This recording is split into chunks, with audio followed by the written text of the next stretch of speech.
Dans l'émission Droit au but, on s'intéresse aujourd'hui à la diaspora africaine. J'avoue qu'après 7 jours de formation, de training avec les autres, j'arrive là africaine, mais je sortais de là fière d'être africaine.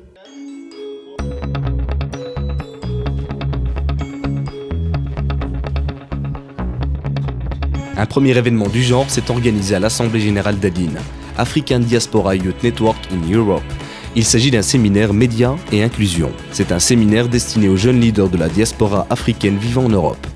On s'est dit qu'en réunissant le plus d'organisations possible au niveau européen, nous pourrions avoir une voix qui est beaucoup plus étendue, ce qui est pour l'instant le cas. Donc au niveau international, nous sommes très actifs et on a énormément d'écho auprès des différentes institutions et les instances internationales. Donc on pourrait en détailler quelques-unes, le Conseil de l'Europe, la Commission européenne, de l'autre côté de la Méditerranée, la Pan-African Union, l'Union africaine et différentes organisations ou des plateformes qui organisent ou structurent la société civile.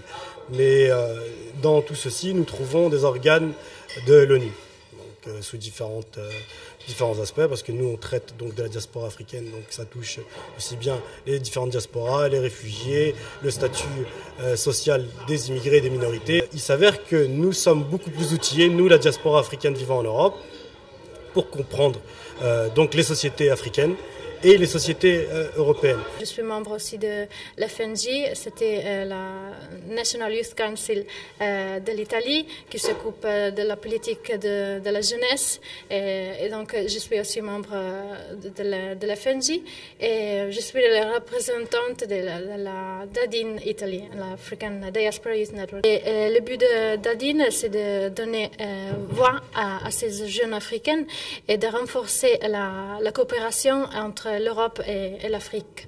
Et c'est aussi d'essayer de trouver des solutions et des moyens d'améliorer la situation des immigrés et surtout les immigrés jeunes. Adine est un réseau avec, on a rencontré 30 jeunes enthousiastes vivant en Europe mais qui proviennent de l'Afrique. Donc il y avait aussi la communauté maghrébine qui est représentée. Donc on a pu faire des liens et je pense qu'il y aura bien d'autres projets qui se mettront en place. Le Piano Fabrique, c'est un centre culturel à Bruxelles qui a déjà 30 ans maintenant, qui essaie de faire un travail culturel, surtout avec les minorités dans la ville. Donc on essaie de faire un travail sur l'interculturalité, essayer de trouver, d'utiliser la culture comme moyen de travailler. On essaie de renforcer les minorités avec les instruments pour se représenter eux-mêmes. Donc comme ça, à partir du film, on peut essayer de faire des films et des documentaires avec les minorités. Comme ça, on arrête de parler des minorités, mais les minorités se forment leur propre image et on essaye de montrer cette image dans la société. Nous sommes à Bruxelles, en fait, c'est un séminaire qui traite des masses médias, comment utiliser aujourd'hui les médias pour favoriser l'intégration sociale de toute cette jeunesse africaine-là qui vit en Europe. C'est le réseau de la jeunesse africaine vivant en Europe et Adine, c'est comme la face visible de toute cette jeunesse africaine-là que nous ne voyons pas. Donc Adine, c'est la représentation numéro 1 de la jeunesse africaine. Je suis enseignante à Panthéon-Assas et en même temps je fais du conseil CRM en relation client. Je suis dans le bureau exécutif d'Adine. Mon histoire avec Adine, elle revient à une année. Je suis arrivée dans cette conférence, mais sans a priori. Je me suis dit, je vais rencontrer plein d'Africains, ça va être marrant. Sauf que je suis arrivée avec un peu pas de jugement, mais un peu de retrait que beaucoup de pays arabes ont. Voilà, c'est le Nord-Afrique un peu, et qu'on se considère beaucoup plus comme arabe, beaucoup plus qu'en africain. Il y a une sorte de fierté qui m'a beaucoup portée. Je suis revenue chez moi et j'ai énormément pensé. Le problème, c'est qu'on n'arrivait pas à s'identifier aux pays africains. Et en tant qu'arabe, limite, on va aller voir les associations arabes, mais on va jamais s'identifier à une association africaine. Une association africaine qui va apporter sur la danse africaine. Et moi, je pense que comme on partage avec les pays arabes la religion, la danse, on peut aussi partager avec pourquoi on ne se tourne pas vers l'Afrique, qui est vraiment un continent d'avenir, contrairement à ce qu'on croit que c'est l'Asie ou c'est non. Demain, c'est l'Afrique. Demain, c'est l'Afrique. On ne regarde pas aujourd'hui. L'Europe, c'est mort. La diaspora africaine est très importante parce que Bruxelles est une ville, ce n'est plus une ville belge, c'est une ville internationale, c'est super diverse. Donc, on a toutes les communautés et surtout la communauté africaine est très importante. Comme on a aussi une relation historique avec le centre de l'Afrique, le Congo, et aussi quand tu vois les minorités à Bruxelles, il y a une grande communauté marocaine aussi et maghrébine. Donc on pense vraiment que travailler avec la diaspora africaine est essentiel. Si tu veux travailler avec la ville, tu dois travailler avec la communauté africaine. Shift and Twist a décidé de s'associer à Adine, donc de faire en sorte que cette structure lui bénéficie et elle bénéficie à Adine, pour la simple et bonne raison que nous voudrions avoir un écho le plus large possible. Maintenant, nous gardons notre ancrage au niveau local. Comme nous parlons de communication, il est bien de voir ce qui est fait dans d'autres pays. Vous savez, quand vous réunissez différentes organisations dans différents pays, vous voyez qu'il y a des pratiques qui sont différentes dans certains pays. Et il y a beaucoup de choses qui peuvent être utilisées dans votre niveau local, qui pourraient être très utiles à votre but à vous. L'initiative vise à impliquer des universitaires, des cadres et des décideurs politiques dans la préoccupation des jeunes de la diaspora africaine.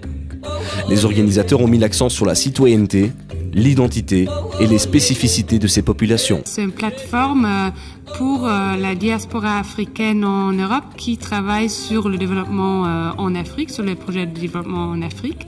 Et donc, l'idée de ce projet, de la plateforme Afrique-Europe, c'est de créer un réseau de cette organisation dans 29 pays européens. Et pour les aider en fait de échanger des bonnes pratiques et pour les donner plus de puissance comme acteurs pour le développement. Une des activités surtout c'est vraiment de donner des formations à la diaspora pour mettre en œuvre leurs actions pour le développment. D'un côté, ce qu'on fait, on crée vraiment un réseau de la diaspora africaine ici en Europe. Mais on veut aussi on aura un lien avec l'Afrique, donc avec les pays et les endroits où ils vont mettre en œuvre des projets pour le développement.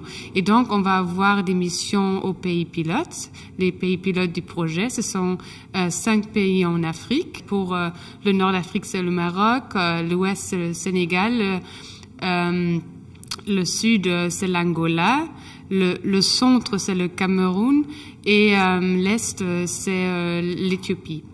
Et donc, on est en train en fait de planifier les missions. Et ce qu'on va faire pendant les missions, c'est une mission de 5 jours. On va ramener 2 personnes de la diaspora, par exemple, deux personnes de la diaspora africaine en Afrique, où ils vont retrouver des acteurs importants pour la mise en œuvre des projets au développement, donc des acteurs du gouvernement, mais aussi des acteurs de la société civile. Et une troisième chose qu'on aimerait bien faire, c'est de recevoir l'appui des organisations des pays pilotes pour notre plateforme. Donc, et de devenir un point de contact pour les acteurs dans les pays pilotes.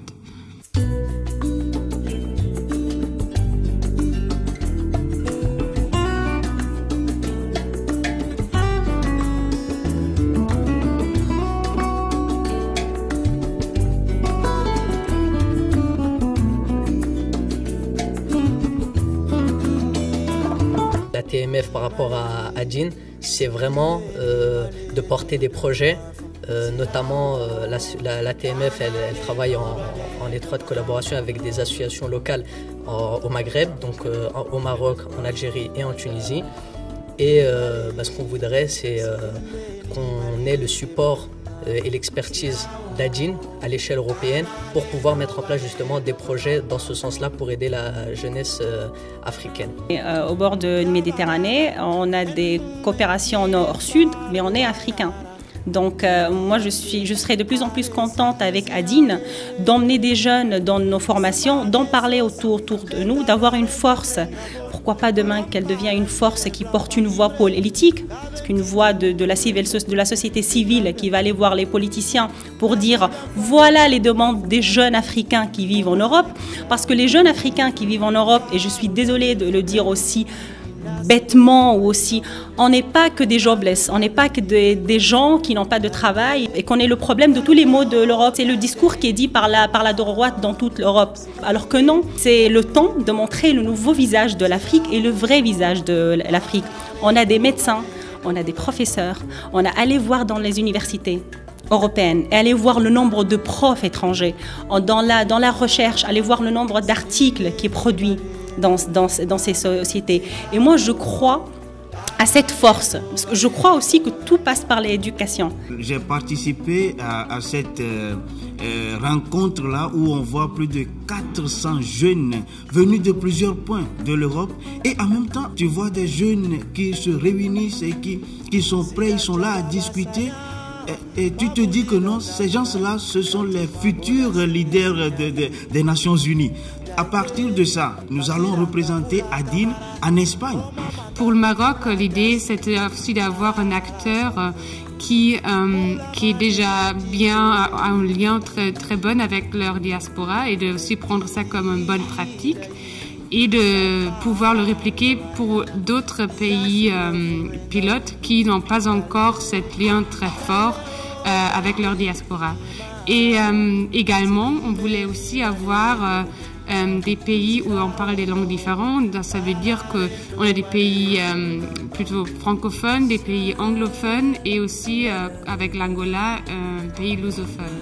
Quand on propose nos activités à nos jeunes, on arrive à ratisser énormément de personnes. Mais bon, maintenant, le but est de pouvoir influencer les politiques de jeunesse en Europe. Mais nous avons vu que en Afrique aussi c'était possible, dans le sens où il y a de plus en plus de relations euro-africaines. En tout cas, il y a cette volonté de l'Europe d'aller vers l'Afrique et de l'Afrique d'aller vers l'Europe.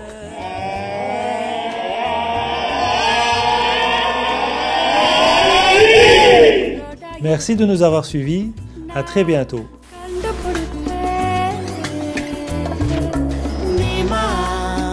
Singing